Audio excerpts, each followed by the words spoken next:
I created a historic White House faith office in the West Wing, and that's going to be an office that's been very well. I see already you have a lot of people going back and forth, and that's good. That's what we want, to defend and represent people of all faiths and their religious freedoms. And I wanted them to have that office. Never happened before. I don't think that's ever happened before, right? The people of faith have never been allowed in the White House.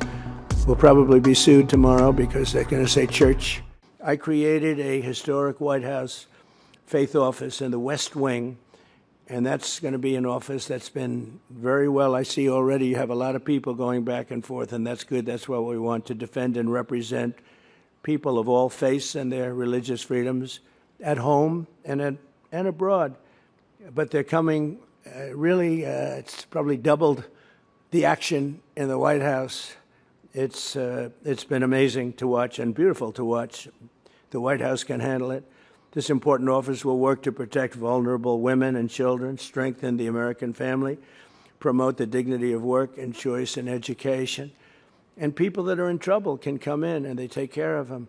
Sometimes they'll send them to a doctor. Sometimes Paula does this, and Jenny, others that are in the office. They're doing an amazing job. And I wanted them to have that office. Never happened before. I don't think that's ever happened before, right? The people of faith have never been allowed in the White House. We'll probably be sued tomorrow because they're going to say church. Separation of church and state. Can't do that, right? But we'll win. Pam will win that suit. She wins them. She ultimately wins them. She gets them. Sometimes they get a judge that's not so good, but she ultimately wins. That's what it's all about, right, Pam? I pardoned Americans of faith thrown in jail for praying in peaceful protest. We reinstated service members thrown out of the military over religious objections to Biden's vaccine mandate. We did a vaccine, but we didn't do a mandate. He did a mandate, threw them out if they didn't take it. Can't do that. I signed an executive order to combat anti-Semitism and set up a DOJ task force to eradicate the anti-Christian bias. We've taken away a lot of, you know what? Just sit down, please. I didn't even know you were standing. What an honor that you stood so long. Wow, that's a great honor. Thank you. Because I know if Biden were up here, you would have been seated.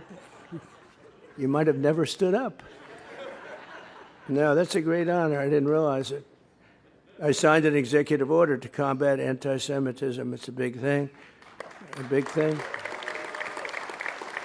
And I set up a DOJ task force, which is really a big thing, and Dan, you're going to be involved in it, to eradicate anti-Christian bias. You haven't heard that, but there's anti-Christian bias also. And in just a few moments, I'll also be signing an executive order creating a presidential commission on religious liberty, which is really why we're here, more than any other reason. Many of the new commissioners are here with us, including people that have been with me from the beginning. The chairman is Texas Lieutenant Governor Dan Patrick, whose idea this was. And stand up, Dan.